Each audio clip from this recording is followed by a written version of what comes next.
இன்றைக்கி நாம் முருங்கைக்காய் சாம்பார் செய்வது எப்படின்னு சொல்லி பார்ப்போம். முருங்கைக்காய் சாம்பாருக்கு பருப்பு, துவரம்பருப்பு பாருங்கள், நமக்கு வேணுங்கிற அளவு ஒரு 10 நிமிஷம் நான் ஊற வச்சுருக்கிறேன். ஊற வச்சு அதில் 2 வெள்ளைப்பூண்டு போட்டிருக்கிறேன்.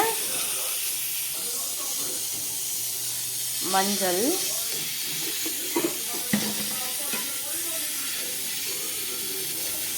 சின்ன சீரகம் போட்டு நல்லா மூடி வேக வச்சுக்கலாம். பச்சை மிளகாய் ஒரு 4 போட்டுக்கலாம். போட்டு நல்லா மூடி வச்சு ஒரு 3 விசில் வேக வைப்போம். முருங்கைக்காய் சாம்பாருக்கு பருப்பு வேக வச்சு எடுத்து வச்சுருக்குறோம்.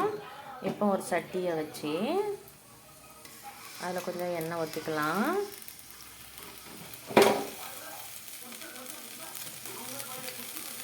கடுகு போட்டுக்கலாம்.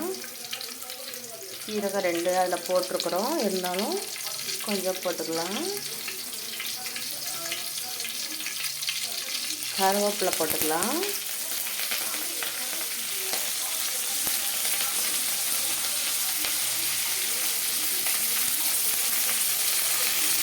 வெங்காயம் போட்டுக்கலாம்.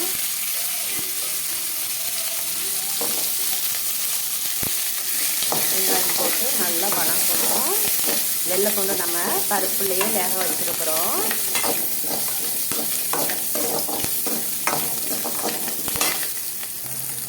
வரமிளகாய் 2 பிச்சு போட்டுக்கலாம். தக்காளி இதை நல்லா வணக்கணும். 2 உப்பு போட்டுக்கலாம்.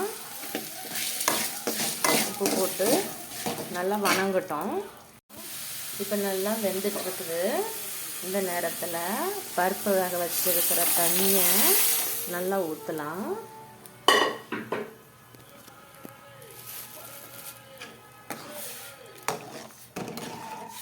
ஊற்றி நல்லா வேகட்டும்.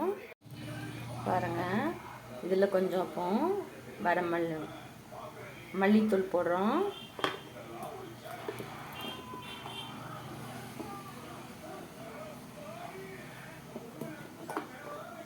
கொஞ்சம் வரமிளகாத்தூள் போடுறோம். நம்ம ஆல்ரெடி மஞ்சள் தூள் அதில் போட்டிருக்குறோம். போட்டு நல்லா கொதிக்கட்டும். கொதிச்ச பிறகு தான் நம்ம முருங்கைக்காயை தனியாக வேக எடுத்துருக்கலாம்.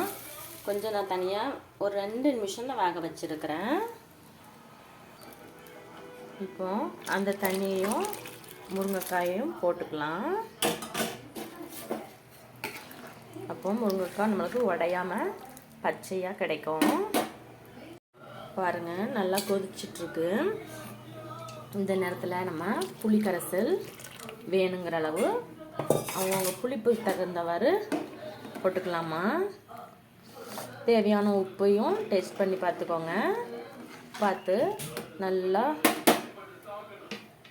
மல்லித்தூள், இது மல்லி இலை கொஞ்சம் போட்டுக்கலாம். போட்டு நல்லா ஒரு 10 நிமிஷம் கொதிக்கட்டும். மூடி வச்சிடலாம். முருங்கைக்காய் சாம்பார் குழம்புக்கு ஒரு பக்கம் நம்மளுக்கு கொதிச்சு பார்க்குது. அதுக்குள்ளே அது வெந்துட்டுருக்கிற டைமில் நம்ம என்ன செய்யலாம், எண்ணெய் ஊற்றிக்கலாம். தாளிக்கிறதுக்கு தேங்காய் எண்ணெய் ஊற்றிக்கோங்க.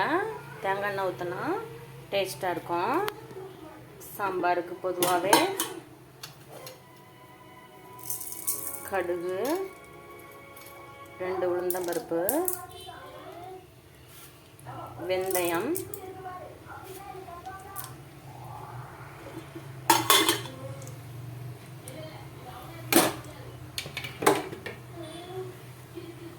கருவேப்பிலை,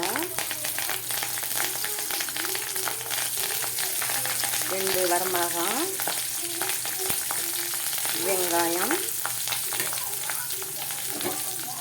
போட்டு நல்லா வணக்கி குழம்புல ஊற்றலாம். பாருங்கள், நல்லா வணங்கிடுச்சு. இந்த பக்கம் நல்லா கொதிச்சிட்ருக்குது. இந்த நேரத்தில் நம்ம இதை ஊற்றிடலாம். அவ்வளோதாங்க, நம்மளுக்கு சாம்பார் ரெடி ஆயிடுச்சு. பாருங்கள், நல்லா மணக்குது. சப்ஸ்கிரைப் பண்ணுங்கள், லைக் பண்ணுங்கள். தேங்க்யூ.